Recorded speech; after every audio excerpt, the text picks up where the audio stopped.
Rusia membuat ancaman mengerikan bagi AS dan sekutunya. Ancaman itu dibuat di tengah dimulainya pertemuan puncak NATO di Spanyol di mana AS dan sekutunya berkumpul untuk mengutuk tindakan Rusia di Ukraina. Diklaim oleh Rusia bahwa operator satelit barat semuanya bekerja untuk musuh Rusia Ukraina.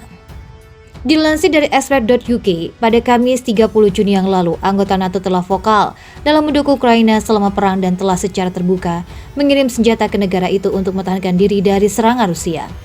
Menjelang invasi Putin, perusahaan citra satelit AS, Maxar yang bekerja dengan Departemen Pertahanan AS mengambil dan menertibkan gambar dari atas Ukraina yang menunjukkan penumpukan pasukan Rusia di perbatasan. Gambar-gambar ini diterbitkan ketika Kremlin membantah sedang bersiap untuk menyerang atau mengancam Ukraina. Oleh karena itu, kini giliran Rusia yang mengancam Barat, di mana Badan Antariksa Rusia menerbitkan koordinat markas pertahanan AS termasuk Pentagon dan tempat penyelenggaraan KTT NATO. Rogozin memposting di Telegram, di mana hari ini KTT NATO dibuka di Madrid, di mana negara-negara Barat akan menyatakan Rusia sebagai musuh terburuk mereka.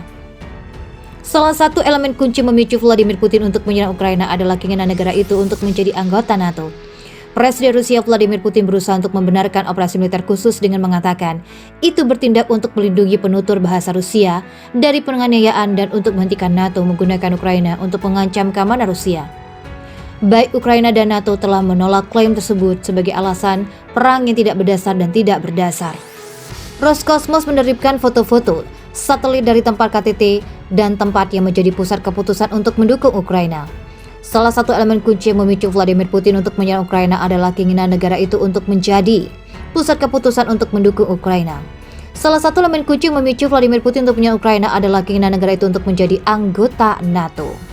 Presiden Rusia Vladimir Putin berusaha untuk membenarkan operasi militer khusus dengan mengatakan itu bertindak untuk melindungi penutur bahasa Rusia dan penganiayaan dan untuk menghentikan NATO menggunakan Ukraina untuk mengancam keamanan Rusia. Baik Ukraina dan NATO telah menolak klaim tersebut dalam alasan perang yang tidak berdasar dan tidak berdasar. Presiden Amerika Serikat Joe Biden mengatakan pada Senin 9 Mei yang lalu dia khawatir bahwa Presiden Rusia Vladimir Putin tidak memiliki jalan keluar dari perang Ukraina.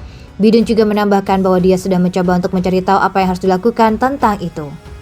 Dilansir dari laman channel New Asia, Biden berbicara pada pelanggan dana politik di pinggiran kota Washington mengatakan bahwa Putin secara keliru percaya bahwa invasi ke Ukraina akan memecah NATO dan memecah Uni Eropa.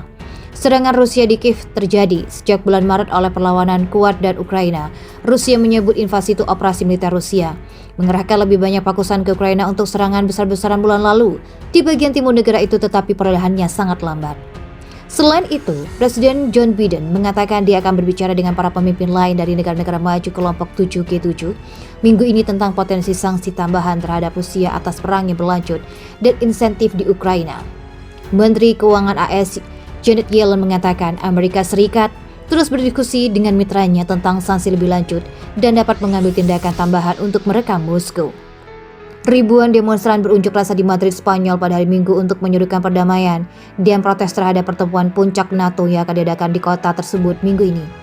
Gerakan sosial, anti-militer, dan fasis dari seluruh dunia berkumpul untuk menunjukkan dukungan bagi kongres yang ditutup di Madrid pada hari Sabtu oleh kelompok anti-NATO dan deklarasi terbarunya yang menyerukan perdamaian. Jose Luis Catella, Presiden Partai Komunis Spanyol, mengatakan kepada Xinhua bahwa banyak ribuan orang hari berdemonstrasi di Madrid untuk perdamaian, untuk dunia multilateral, sehingga Spanyol dapat hidup dengan harmoni. Sambil menyebutkan peningkatan drastis dalam pengeluaran militer Spanyol, Paloma, pengunjuk rasa lain meminta perhatian pada masalah lain seperti penutupan layanan darurat dan klinik rawat jalan dan rumah sakit, tetapi tidak ada uang untuk itu.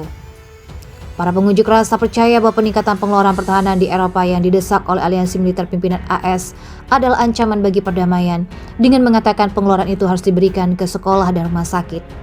Sebagai tanggapan atas demo besar-besaran yang sedang berujung di pemerintahan Spanyol dan berlangsung telah mengerahkan keamanan yang ketat menjelang KTT NATO mendatang.